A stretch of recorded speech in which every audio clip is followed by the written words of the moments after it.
Il avait un sourire de gentil garçon, souriant en photo, sympathique avec ses voisins, propriétaire d'un chien, ancien militaire parachutiste, formé dans une unité d'élite. Le profil parlait du type bien. Sauf qu'en quelques mois, en 2017, ce sourire est devenu le visage de l'horreur française. Nordal Lelandais, 34 ans à l'époque des faits, a été reconnu coupable de deux meurtres, celui d'un caporal de 24 ans, Arthur Noyer, en avril 2017, et celui d'une petite fille de 8 ans, Maëlys des Araujo, en août 2017, avec pour Maëlys des agressions sexuelles qui auraient été commises précédant le meurtre. Deux procès, deux condamnations, une réclusion criminelle à perpétuité assortie d'une période de sûreté de 22 ans pour le meurtre de Maëlys, 20 ans de réclusion criminelle pour celui d'Arthur Noyer. Mais l'affaire ne s'arrête pas là, plusieurs autres dossiers datant d'avant 2017 ont été réouverts. Des soupçons, des disparitions encore non élucidées pourraient lui être liées. Et toute la question, combien d'autres victimes ?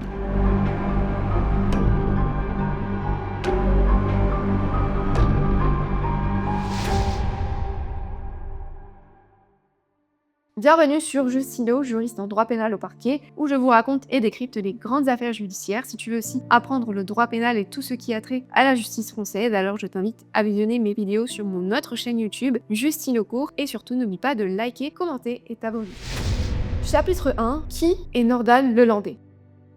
Pour comprendre cette affaire, il faut d'abord comprendre qui est Nordal Lelandais. Né en 1983 en Isère, Nordal Lelandais grandit dans une famille apparemment sans histoire particulière. À l'âge adulte, il s'engage dans l'armée française. Il sert comme maître chien dans le 132e bataillon cynophile de l'armée de terre française au camp de Suisse dans la Marne, unité qui dispose du plus grand chenil d'Europe et fournit des chiens de guerre à toutes les unités françaises. Il y est nommé caporal le 1er novembre 2003. Vers 2016, il quitte l'armée. Officiellement, des problèmes de comportement, à la discipline, conduite inappropriée, et il revient s'installer dans la région de Pont-de-Beauvoisin, la frontière entre l'Isère et la Savoie. À l'extérieur, il a l'image du bon vivant, il fréquente une boîte de nuit, il multiplie des rencontres, il participe à des activités cynophiles avec son chien, il est connu localement, plutôt apprécié, et certains lui trouvent un côté séducteur. Mais derrière cette façade, plusieurs choses commencent à émerger après son arrestation. Une consommation importante de stupéfiants, notamment de cocaïne, une addiction à la pornographie, y compris des contenus problématiques, et c'est ce qui sera relevé pendant l'enquête, un téléphone portable rempli de plusieurs centaines de vidéos témoignant d'une attirance sexuelle pour des enfants et des adolescents, dont des proches. Cette dualité, le visage extérieur et la réalité cachée, est précisément ce qui rend cette affaire si glaçante. Pendant des années, personne dans son entourage proche ne semble avoir soupçonné quoi que ce soit, et c'est probablement le premier vrai enseignement de cette affaire. Chapitre 2, avril 2017, la disparition d'Arthur Noyer.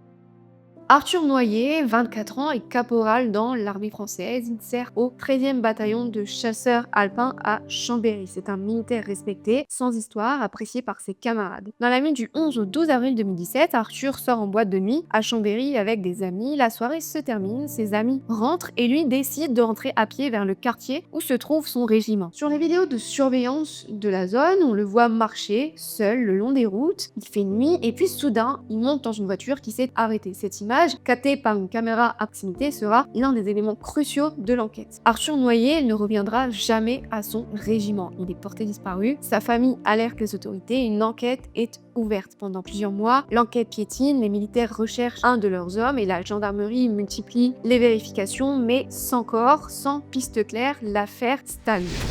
Chapitre 3, août 2017, la disparition de Maëlys. Quelques mois plus tard, l'affaire de trop, celle qui va tout changer. Maëlys, 8 ans, accompagne ses parents à un mariage de Pont-de-Beauvoisin en Isère dans la nuit du 26 au 27 août 2017. La fête a lieu dans une salle des fêtes louée pour l'occasion. Il y a eu plusieurs centaines d'invités, une ambiance festive. Maëlys joue avec d'autres enfants. Vers 3h du matin, sa mère ne la voit plus. Elle pense qu'elle est avec d'autres enfants. Quelques minutes passent, puis l'inquiétude monte. La fête s'arrête et tout le monde cherche. Maëlys n'est pas dans la salle, pas dans le parking, pas aux abords. Elle a disparu. Les gendarmes arrivent rapidement, une enquête est ouverte et dans les jours qui suivent, l'affaire devient l'un des plus grands déploiements médiatiques d'enquête criminelle française. Des photos diffusées partout, une mobilisation citoyenne massive et des recherches dans la région. Les gendarmes interrogent tous les invités du mariage, c'est dans ce cadre qu'un nom apparaît, Nordal Lelandais. Il était présent à la soirée sans être un proche des mariés et plusieurs témoins le décrivent comme ayant un comportement étrange ce soir-là. Il aurait été vu à proximité de Maëlys à plusieurs reprises. suffisent. Il est entendu une première fois, puis une deuxième, il nie tout. Mais les enquêteurs ont un détail qui les intrigue. Sa voiture, une Audi A3 noire, apparaît sur des images de vidéosurveillance ressortant de la salle des fêtes à 3h17 du matin, puis revenant un peu plus tard, 3 minutes après la disparition de Mylis. Chapitre 4, les arrestations, les aveux progressifs. Le 31 août 2017, le Landais est placé en garde à vue. Les enquêteurs ont identifié sa voiture, ils ont aussi recueilli plusieurs témoignages et surtout, ils trouvent dans son véhicule des traces ADN appartenant à Mylis. Pendant des mois, Nordal Lelandais nie absolument tout. Il prétend que Mylis est montée dans sa voiture par hasard, puis qu'elle est repartie. Il invente des versions différentes selon les interrogatoires, mais les éléments matériels s'accumulent. Les traces de sang, l'ADN, téléphone retrouvé puis caché. En février 2018, après plusieurs mois de détention provisoire et face à l'accumulation des preuves matérielles, Nordal Lelandais finit par avouer le meurtre de Mylis. Il indique aux enquêteurs où il a caché le corps. Une recherche est organisée, le corps de Mylis est retrouvé dans un secteur boisé dissimulé. Mais l'affaire ne s'arrête pas là. Pendant l'enquête sur Mylis, les gendarmes, sur la base de recoupements, notamment téléphoniques, commencent à se pencher sur la disparition d'Arthur Noyer, resté non élucidé. Les bornages téléphoniques montrent en effet que le portable de Nordal Lelandais était dans la zone la nuit de la disparition.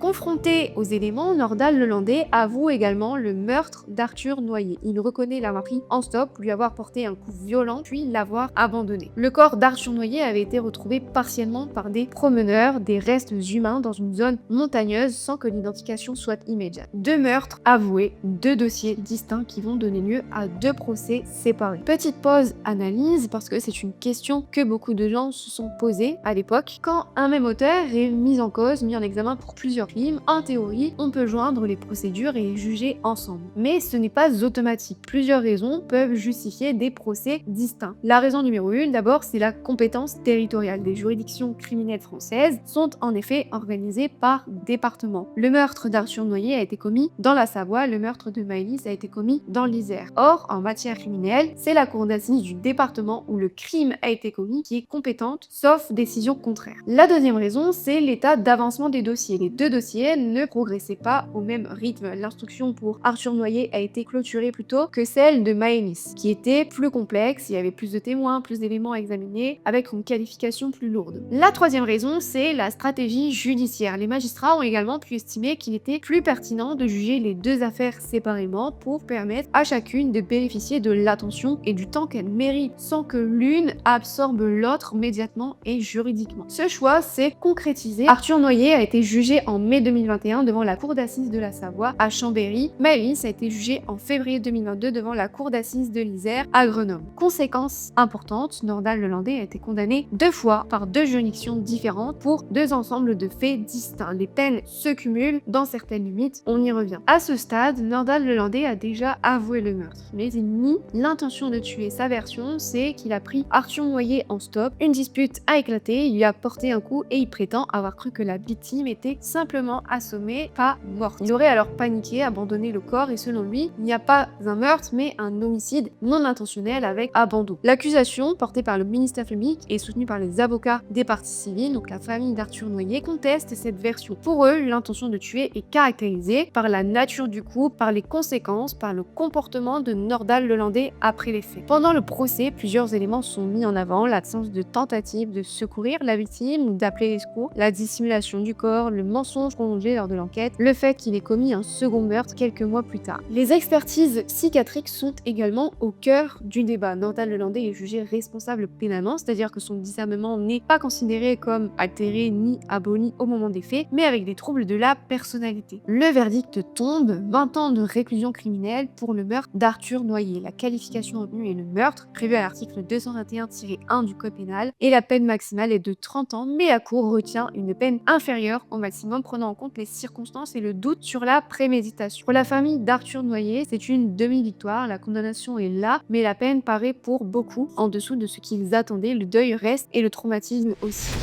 Chapitre 6, le procès pour Mylis. Le procès a lieu en février 2022 à la cour d'assises de l'Isère à Grenoble. Ce procès est d'une autre dimension médiatiquement, c'est l'un des plus suivis de la décennie. Émotionnellement, l'enjeu est colossal. On a une enfant de 8 ans, une mère qui a porté son combat publiquement, une France entière qui suit l'affaire depuis 2017. À nouveau, Nordal Lelandais a avoué le meurtre, mais cette fois, son discours est différent. Il maintient pendant longtemps qu'il s'agissait d'un accident, qu'il aurait porté un coup involontaire à la fillette dans sa voiture. Cette version rapidement s'effondre face aux expertises. Plusieurs éléments d'enquête sont décisifs pendant le procès. L'examen de son téléphone, plusieurs centaines de vidéos à caractère pédopornographique sont retrouvées, dont certaines filmées par lui-même, mettant en scène des enfants de son entourage, y compris des cousines mineures qu'il a agressées dans le secret. Ces éléments démontrent une attirance sexuelle durable et pathologique pour les enfants. Ensuite, on a les expertises, des analyses du corps de Maëlys, de la voiture, des vêtements montrent que des agressions sexuelles ont été commises sur la victime avant son décès. Donc ce n'est plus un coup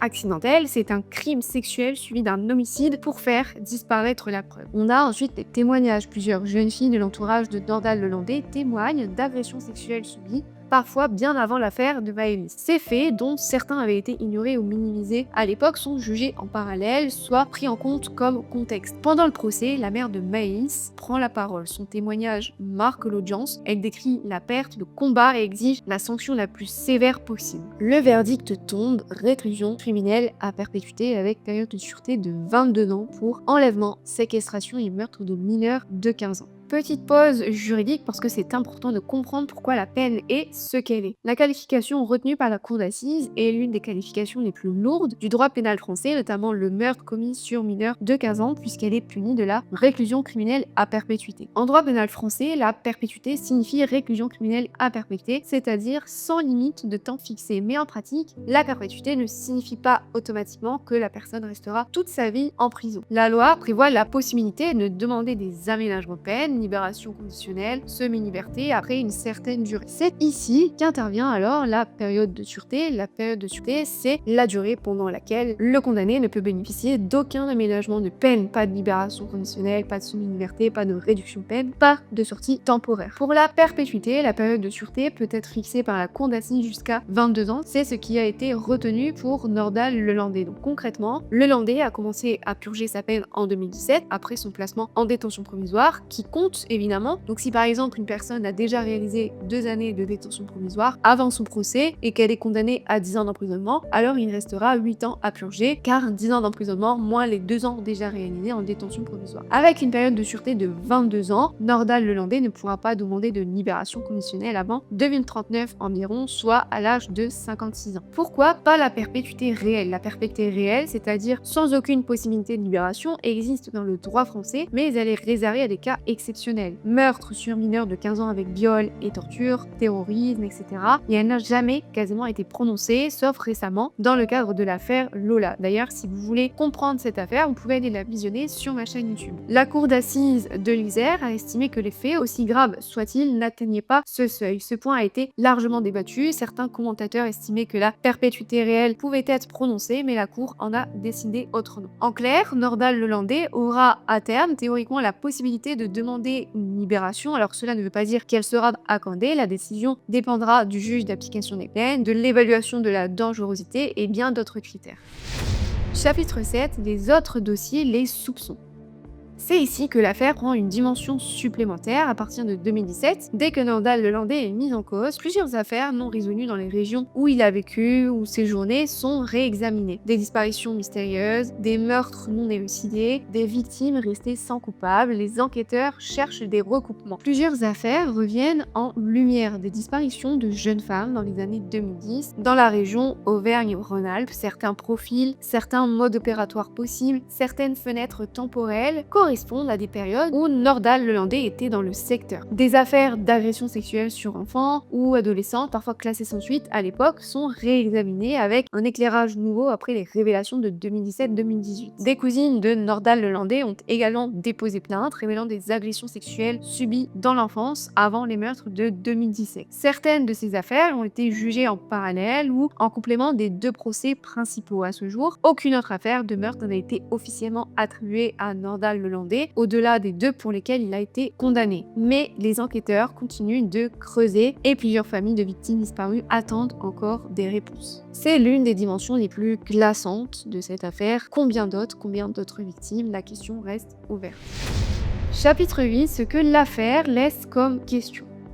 Plusieurs grandes questions que cette affaire pose au-delà du cas Nordahl-Lelandais. D'abord, pouvait-on l'identifier plutôt avec ses antécédents militaires, son entourage, ses proches qui auraient pu donner l'alerte, son comportement vis-à-vis de jeunes filles? Tout cela pouvait-il alerter avant 2017? La réponse est complexe. Certains signes étaient là, donc des comportements problématiques, des plaintes étouffées, des sorties suspectes, mais ils n'avaient pas été systématiquement remontés ou pris au sérieux. C'est un défi structurel. Comment identifier les prédateurs invisibles avant qu'ils ne tuent? La deuxième question, la justice a-t-elle été suffisamment sévère? Beaucoup de Français, en particulier après le procès Arthur Noyer, ont jugé les 20 ans de réclusion criminelle trop peu par rapport à la gravité du meurtre d'un militaire. Inversement, certains commentateurs ont estimé que la perpétuité avec 22 ans de sûreté pour Maëlys était la peine maximale possible dans le cadre légal. Le débat existe et il touche à la question plus large de la proportionnalité des peines en France. La troisième question, c'est que faire des prédateurs sexuels? C'est probablement la question la plus large.